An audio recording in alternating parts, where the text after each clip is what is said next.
Lakshmikant Reddy of ICICI Prudential Life Insurance joins us now. Starting tomorrow, we are going to kickstart earnings season. It's not expected to be spectacular, but Infosys might deliver some good numbers tomorrow. So let's pose this question to him. Hi Lakshmikant, welcome to the show. What is your expectations from earnings season this time around, and how do you think Infosys will perform in its numbers tomorrow? Yeah, hi, good afternoon. As you rightly pointed out, the expectations from the result season are not really great. As a matter of fact, probably we would be seeing after a long time the aggregate corporate earnings not showing any growth at all on a year-on-year basis. So we would see very weak earnings from a lot of domestic cyclical as well as global cyclical sectors. And in that entire result season, one bright spot that is expected on which a lot is riding is the IT services sector, because the both the industry body as well as the many managements have actually been speaking about in the last few months about the next financial year being better than the last financial year. In other words, they're looking at a turnaround in the growth rate in the industry.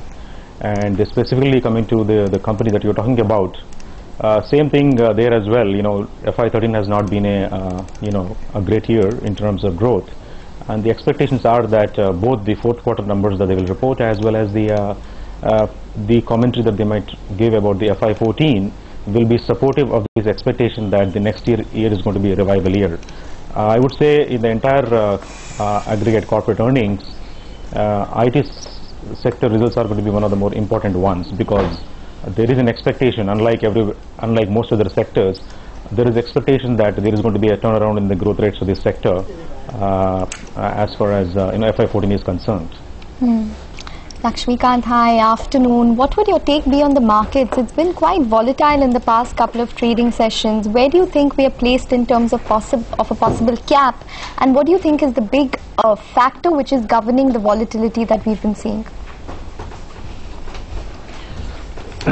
Our own internal view is that if you see approximately 2/3 of the market at least, which is the state-owned utilities, oil and gas companies, private sector commodity companies, infrastructure companies, capital goods companies, together these comprise a large part of the market, maybe as much as even 2/3 of the total market. They're all trading at very, very depressed valuations. In fact, in many cases the valuations are even lower than the lows that they have seen during the global financial crisis peak, that is sometime in 2009. So as such, it's very difficult to see at least that part of the market actually seeing any significant fundamental downside. Because of that, we believe, even if some of the richly valued sectors, be it private sector financials or a few consumer names, even if they were to disappoint in the next few quarters if economy remains weak, it's very difficult to see aggregate market actually going down significantly. As a result, our own view is that we are pretty much at the bottom of the range as far as the index or the valuation is concerned. Maybe a few percentage points here and there, but we don't see a significant downside from the current level. As regards to your question on what do we make of the volatility, I guess perhaps we have seen some change of hands as far as the stocks are concerned. The people who have been net buyers through the last year have turned net sellers maybe. Perhaps even the volume of trading also has been weak in the last few days, and therefore you see some significant moves in some single stocks, although the index per se has not moved that much. Perhaps this is going to remain like this through the result season. We would see some single individual stock level volatility, but the market per se would be in the plus or minus a few percentage points. So should I be putting any money to work at this point in time, Lakshmikant? And if yes, which are the sectors I should be looking at? I can only speak of the way our portfolios are positioned. The way we are looking at it is that, we have seen economic growth coming up from 9% to 5%. It is not very clear that we are going to see any revival in the next few quarters. If revival has to happen, it is probably back-ended, if not next year. And that being the case, then one has to be invest in those companies where the risk reward is on your side. Particularly, one has to be patient. The way we are looking at it is that in any case, barring a few sectors or a few stocks, the earnings growth is negligible to non-existent in most companies. So we are looking at companies where there is no any sort of significant financial leverage, where the balance sheet is clean, and the company is very, very cheaply valued, so that when things do turn around, there is enough upside for you to make up for the the patient for the lack of returns for extended periods in time.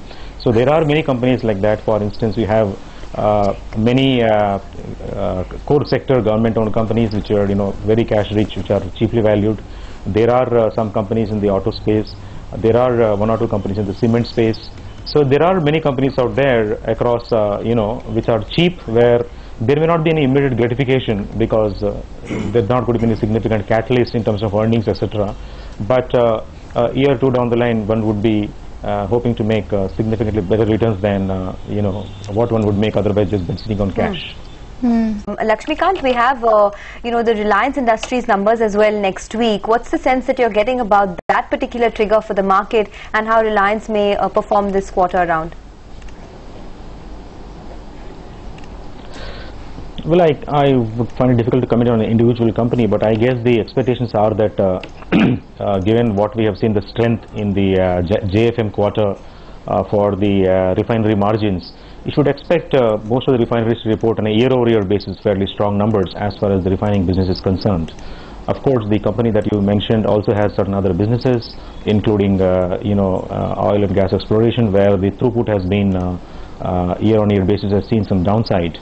But as far as the aggregate profits are concerned, I think it will be one of the stronger numbers that you will see this quarter based on on a year-on-year basis. Yeah. Lakshmikant, tomorrow is going to be an important day from the macro perspective as well. We have the IIP data which is coming out tomorrow, and we have the CPI data for the month of March. What is your expectation in both of these parameters, and do you think that they're going to be market moving at all, or do you think that the worst is factored in already? No, we don't see the market moving. As a matter of fact, what we would see, if you see, one of the things about the last financial year has been the significant divergence in the IIP and the CPI. As a matter of fact, the IIP numbers have actually softened quite a bit in the last 6 months, whereas the CPI continues to be in the double digit. Our expectation is that this year that divergence what we have seen would converge, and both of them would trend downwards. As such, I don't expect them to really cause any significant flutter either in the stock or the bond markets as far as the CPI and WPI numbers are concerned. As far as the IIP is concerned, as you know, monthly numbers have been extremely volatile, so we don't really react that much to monthly number. But if you look at a 3 months moving average, it shows that pretty much the manufacturing sector has pretty much become a stagnant year on year, and I don't see that would have changed in the particular number that we are going to see. Perhaps we will see improvement. We have to see that will be more like in the second half of the year rather than any immediate uptick. Having said that, as I mentioned, the single month numbers of IIP have been extremely volatile. We don't really make too much of it, whether the number is a big uptick or a big downtick. All right, thanks so much, Lakshmikant, for joining us. Well, that's the word coming in on the fundamentals of the market, but you